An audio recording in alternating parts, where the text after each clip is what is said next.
The site is divided up into 3 separate sections. The first section is Alive to Self, because before you start to work on any area of your life, you have to work on yourself first.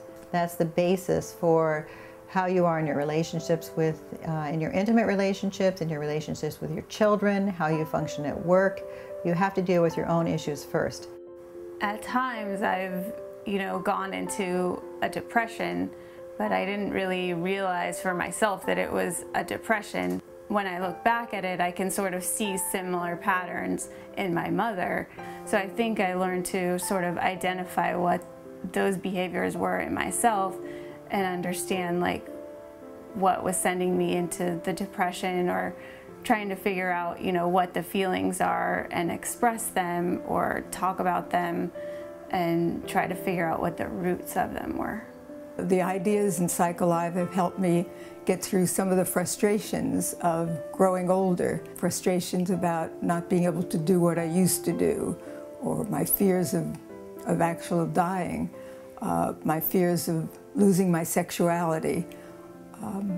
I would like to continue going to the website and get more ideas of how to maintain a good lifestyle for myself. I do like the concept of living an alive life. I like the whole idea of living a life based on principle, based on experiencing everything, and it's a support for that. The concepts and the ideas there I find very inspiring. A person can come to understand that there's a self-critical thought process that underlies many of the issues that are causing them pain and unhappiness in their lives.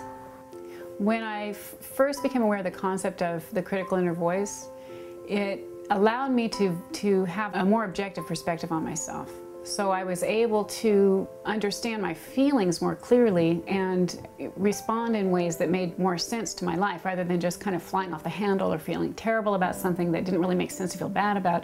I actually had an objective perspective that made me feel a lot stronger in my life and a lot more clear.